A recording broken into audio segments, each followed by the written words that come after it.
Estamos de volta para o primeiro bloco do programa Tribuna Livre, que recebe hoje aqui os advogados Ednei Muniz e Marcos Vinícius Jardim, este último presidente da Ordem dos Advogados do Brasil, seccional Acre. Nosso tema é os principais pontos em discussão sobre a reforma política. Boa noite, doutor Marcos Vinícius, seja bem-vindo. Uma satisfação tê-lo conosco. Satisfação toda minha, mais uma vez obrigado pelo convite, é uma honra participar da Tribuna Livre. Obrigado. Doutor Ednei Muniz, seja bem-vindo, satisfação tê-lo conosco. Mais uma vez, Arquibaldo. Sempre que eu venho aqui, eu deixo bem claro que aqui me sinto muito bem, porque estou aqui cercado de pessoas que eu tenho grande consideração e respeito. E Marco Vinícius, nosso presidente da OAB, hoje nós não teremos aqui grandes confrontos de opiniões, até porque eu concordo plenamente, sou signatário da proposta de reforma política que está sendo encaminhada, não só pela OAB, mas pela coalizão, que é um grupo que reúne mais de 100 instituições, não é isso? Inclusive, movimento de combate à corrupção eleitoral. Eu acredito que a Associação dos Magistrados deve fazer parte desse grupo. E tem até o MST. E alguém pode dizer, mas a OAB participa de proposta de reforma política. O MST é uma entidade que representa uma parcela da sociedade e é legítima. Posso ter divergência política com o MST, mas ele tem opiniões que precisam ser ouvidas nesse processo. A proposta da OAB é uma proposta realista, não é uma proposta sonhadora. A OAB não está querendo aqui simplesmente lançar uma proposta que é impossível de se concretizar. Ela tem basicamente em torno de 4 itens, são fundamentais, contra o financiamento de empresas, e financiamento público, financiamento de empresas, porque compromete muito a legitimidade das representações políticas. Hoje nós não temos escolhidos pelo povo. O senhor está antecipando um tema que nós vamos esmiuçar mais adiante. Eu quero começar fazendo uma pergunta que não diz respeito diretamente à questão da reforma política, doutor Marcos, doutor Ednei, mas eu acho que dá uma ideia da quantidade de leis que nós temos no país, mais de 1 milhão em vigor, segundo me disse um colega de vocês, e também do clima que reina no Congresso Nacional. Semana passada, a presidente Dilma sancionou a lei que aumenta a pena para quem cometer crimes contra as mulheres. Eu sou contra a lei porque eu acho que a vida tem que ter um valor, a penalidade a quem comete um crime contra a vida tem que ser baseado no valor intrínseco da vida e não pelo sexo da vítima. Do crime, né? Na natureza do crime. Exatamente. Tipicidade, exatamente. E em contrapartida, eu me peguei essa semana pensando o seguinte: nós temos uma outra lei, que é o Estatuto da Criança e do Adolescente, que pune brandamente os menores infratores. Aí eu me perguntei, quando o crime for contra a mulher, mas for cometido por um menor, qual das duas leis é que não vão valer? Doutor Marcos, por favor. Começa com a pergunta. Começou interessante. Uma pergunta difícil, tecnicamente difícil, até porque não é minha área. Eu vou discordar de vocês a respeito da lei do feminicídio. Eu acho que, respeitando até a tua opinião, Arquibaldo, eu acho que a lei vem calhar com o momento que nós vivemos. Embora a gente, dia 8 de março, o Dia Internacional da Mulher, no Brasil a gente ainda vive uma realidade muito cruel com as mulheres. De preconceito que são claros a respeito de salários que são menores e mesmo nos postos de trabalho, mas principalmente na questão de violência doméstica, que ainda é uma cultura brasileira, daquela história de que briga de marido e mulher ninguém mete a colher. Mas nós temos números vergonhosos de violência doméstica e de assassinato das mulheres. A cada 1 minuto e meio nesse país, uma mulher é agredida. 1 minuto e meio, uma mulher é agredida. A cada hora e meia, uma mulher é assassinada no Brasil. Ou seja, no tempo que nós estamos aqui, que estaremos até terminar esse programa, uma mulher vai ser assassinada. Mais de 80% desses crimes cometidos pelos companheiros, maridos, namorados, amantes, alguma situação nesse sentido. Então, a gente precisava dar uma resposta. No Brasil, até concordo, nós temos uma mania de dar resposta sempre através de uma lei, enrijecendo um sistema. O que não poderia acontecer, até porque a Lei Maria da Penha, talvez porque ainda não tenha sido completamente absorvida, principalmente pelos poderes públicos, de aplicar, de instalar juizados especiais da violência doméstica, de rever as situações das delegacias de polícia quando mais de 90% dos inquéritos não têm um fim, não conseguem, de rever situações em que o agressor assassino nunca é preso, Mas eu acho que ela vem em boa hora sim. Eu acho que é uma maneira de demonstrar para a sociedade que nós não somos omissos, ou pelo menos que não estamos concordando com esse tipo de situação que eu entendo caótica. Mas me tira uma dúvida ainda sobre essa lei que o Arquibaldo levantou. Ela serve quando é o caso do companheiro matá-lo. Não é porque matou uma mulher, não. Quando o homicídio ocorre somente pelo fato do gênero, somente por ser mulher. Matou porque o alegado crime lavar a honra, matou porque era esposa dele. É situação vinculada com a violência doméstica. Com a violência familiar. Ô, doutor Marco Vinícius, vamos supor que o senhor fosse um estrangeiro, que eu nunca lhe conhecesse, não soubesse a sua origem, nem seu estado civil. O senhor é casado ou solteiro? Casado. Essa defesa que o senhor está fazendo não é para ser agradável com a sua esposa? Não, ela é mais brava do que eu. Seria o inverso. Seria o inverso. Sabe por que se a mulher estiver assistindo, ela vai cobrar. Mas se fosse assim, era bom, né? Não é que eu não sei, não é que eu não reconheça que é desproporcional, absolutamente desproporcional, os crimes perpetrados dos homens contra as mulheres. Narciso, me permita um pouco, eu concordo quando o Marcos Vinícius fala que existe uma realidade que impõe. Inclusive, complementando até o que ele colocou, o Acre ele é um dos líderes nessa triste estatística. O Acre é um dos líderes, e pouca gente sabe, mas um dos objetivos desse último empréstimo aí do BIRD está lá nos compromissos do empréstimo, é exatamente diminuir a violência doméstica, a violência de gênero, que é uma coisa absurda. Agora, a lei precisa entender também que existem situações na relação entre homem e mulher que precisam de um espaço de resolução própria. Eu já fui várias vezes atuando como advogado na defesa de acusados de violência doméstica que chegaram na audiência perdoados pelas mulheres. E aí aquele constrangimento, o poder público está atuando ali para a preservação daquela família que quer voltar a funcionar e de acordo com o que a sociedade se espera, e o processo judicial está servindo para desconstituir o que deveria unir. Eu já vi muitas pessoas chegarem à audiência de Lei Maria da Penha já conciliados. Uma semana depois é conciliado, aí um ano depois ocorre a audiência. Então a lei, ela não pode ser fria ao ponto de não perceber. Aí você remete à seguinte questão. O nosso problema não é de legislação, é de cultura. É de cultura. Mas a lei, ela precisa chegar próximo dessa cultura ao máximo. Veja uma outra situação também, viu, Ednei, que o fim não é tão republicano, tão sentimental.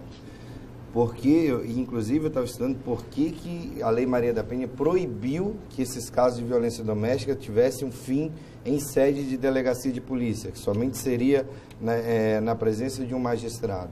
Porque ficou comprovado que muitas mulheres também desistiam daquelas reclamações, daqueles boletins de ocorrência, porque o marido era o provedor. E hoje não pode mais fazer isso, né? O cara ficava lá, o agressor, uma semana preso, porque tinha espancado a mulher, e ela ficou uma semana sem comer. Então, por uma questão também de necessidade primária, ela ia lá e retirava, porque ele era o peão de obra, ele que ia botar a comida dentro de casa. Vamos inverter a ordem das coisas. Eu vou fazer agora uma pergunta para o Arquibaldo.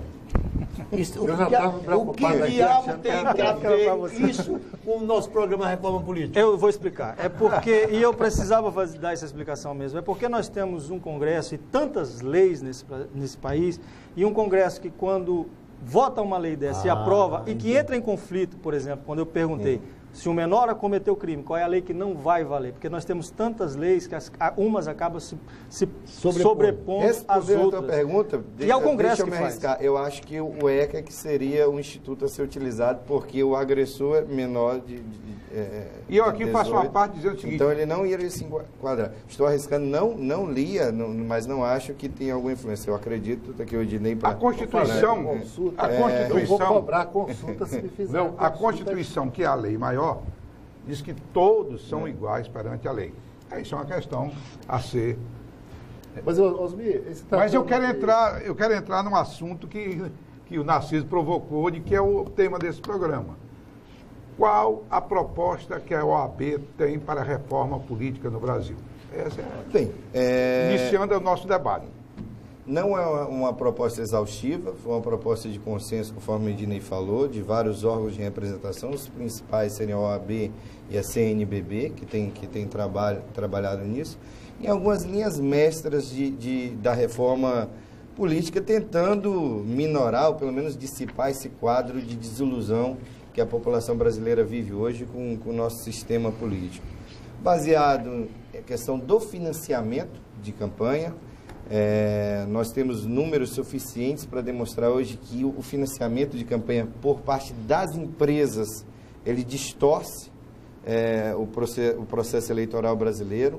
Primeiro, porque, partindo da Constituição Federal, o poder emana do povo e é exercido por seus representantes eleitos por voto direto. Empresa não é povo. Povo é cidadão. A partir dessa ótica, que inclusive é a ótica da ação direta de inconstitucionalidade que a OAB ingressou no Supremo e que hoje já tem a maioria dos 6 ministros no sentido de proibir o financiamento das empresas, o financiamento eleitoral por parte das empresas, qual a razão de uma empresa para participar financiando um processo eleitoral?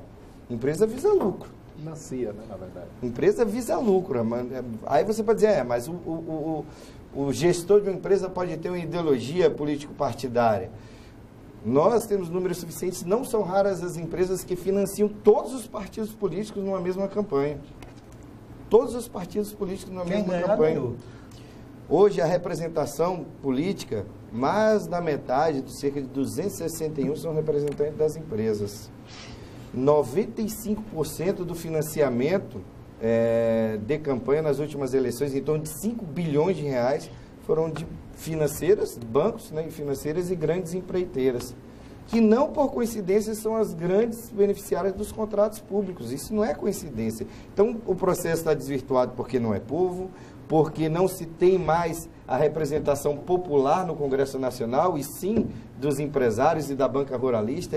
A grande representação são esses dois eixos, porque está comprovado que esse financiamento, na realidade, tem sido um grande negócio para as empresas. A cada R$1 doado pelas empresas, também comprovado através de número, cerca de R$8 estão voltando através de contrato público, de contratos feitos com poderes públicos. Ou seja, na realidade virou a nossa campanha eleitoral um grande e rentável balcão de negócio para as empresas. Mas a OAB ficou restrita ao financiamento? Não, porque essa é a primeira linha. Você vai em seguida falar. Vamos discutir esse assunto primeiro. Vamos esmiuçar com cautela. Ele falou do primeiro item, sim, que é o item relacionado ao financiamento de empresas, né? Uhum. Colocou muito bem. Na verdade, as empresas elas não doam, elas financiam. É da lógica do empreendedorismo financiar. Então, elas financiam com retorno, perspectiva de retorno. E aí é exatamente aí onde reside a necessidade de se fazer reforma política. Todo mundo no Brasil tem essa certeza. Todo mundo defende reforma política. Com uma ou outra proposta divergente, algumas até folclóricas, mas todo mundo defende a necessidade de reforma política. Nós vivemos hoje no Brasil uma crise institucional gravíssima.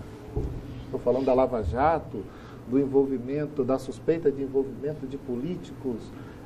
Porque se nós pegarmos todo o histórico da Lava Jato, ela tem dois objetivos. Primeiro, se tratando de políticos, o financiamento de campanha. A maior parte do dinheiro que foi destinado a políticos, todos os que foram aí aberto processo de inquérito para investigar os fatos, todos eles, o objetivo da imensa maioria era financiamento de campanha. Então, essa relação promíscua com essas empresas é que tem corroído o sistema político-eleitoral e comprometido, como ele bem colocou, a representação política, a legitimidade da representação política. As pessoas são eleitas, deveriam ser eleitas para representar aquele sentimento daquela parcela da população, os seus anseios, as suas perspectivas de futuro, na verdade, são eleitos e representam interesses de empresas. E isso gera uma distorção muito grave. O Ives Gandra, que inclusive participou e foi voto vencido nessa proposta da OAB, pela OAB de São Paulo, ele tem ele é a favor, ele pode, segundo ele, é possível, desde que as empresas financiem, desde que nós tenhamos um sistema. um limite, estabelecendo limites. As empresas podem participar do processo. Mas hoje tem limite. Vamos pensar o que é possível. Porque fazer propostas bonitinhas é uma coisa. É fácil fazer propostas bonitinhas. Agora, o difícil é saber se o Congresso Nacional aceita. Hoje, concretamente, o que eu vejo, que as duas únicas mudanças que provavelmente irão ocorrer até setembro, que é o prazo para que possa valer para as eleições de 2016, são dois itens, que eu acredito que serão superados. Esse que o Supremo já está com maioria, que é o financiamento de empresas. Eu acredito que vai cair o financiamento de empresas. Se não cair, o ministro Gilmar Mendes... Eu não sou esperançoso. O ministro Gilmar Mendes, para quem conhece a estratégia dele, pediu visto, exatamente para dar tempo do Congresso Nacional elaborar alguma coisa. O Congresso Nacional pode, de repente, elaborar um sistema de financiamento por empresas, mas um sistema rigoroso de controle. E eu concordo, eu sou obrigado a concordar com o Ives Gandra quando ele diz que o problema não é de sistema, é de aperfeiçoamento dele, é institucional. É aquela história que nós estávamos colocando aqui, eu estou aqui com dois constituintes. Nós temos intervalo. Conclua com a gente. Mas já? Já. O problema não é da Constituição, ela é garantista. O problema é das instituições. Me dá tão tempo de fazer um questionamento. Ednei, a corrupção eleitoral no Brasil tem tudo a ver, absolutamente tudo a ver com o financiamento público de campanha. O financiamento de campanha. Com certeza. Tudo. Agora, na discussão que está sendo levada, que o financiamento deva ser só público, só privado ou só misto, como é hoje? É o bode que estão mudando na sala do debate para que a reforma não aconteça. Porque o problema do financiamento de campanha não é o fato dele ser de origem privada, que eu concordo com ele, de ser com origem pública, que eu também concordo, ou de ser de origem privada. É o Caixa 2. Criminalizar o Caixa 2. Eu vou dar uma explicação muito rápida. Vamos supor que eu seja Osmi Lima. Vamos botar Osmi Lima. Onde tem dinheiro, me meta no meio. Não tenho dinheiro. Vamos supor que Osmi Lima, que é um milionário de saúde, e tenha 2 milhões de reais ganhos de origens não devidamente explicadas. Não é o caso. Não é o caso. Só hipótese, né, Osmi? Uma hipótese maliciosa. E venha ser candidato nas próximas eleições. Também não quero. Outra hipótese, você é candidato. Aí o Osmi, aí tem um financiamento público de campanha. Ora, o financiamento público de campanha, o percentual de cada candidato, o quinhão de candidato é bem pequenininho. Vamos supor, sobrou 50 mil reais para bancar a campanha do candidato Osmi Lima. Aí ele gasta os 50 mil legalmente recebido e gasta 2 milhões no Caixa 2. Então, o financiamento que precisa ser combatido é o financiamento que transita na clandestinidade. É a fiscalização do Caixa 2. Neste particular, eu defendo. Concordo com você. Neste particular, eu defendo a proposta dos tucanos. Mas, Narciso, nós vamos ter tempo de discutir, porque eu quero entrar nesse vamos debate. Lá, para um rápido intervalo comercial, daqui a pouquinho nós voltamos. Por favor, eu quero não entrar saia nesse daí. debate. Entendeu?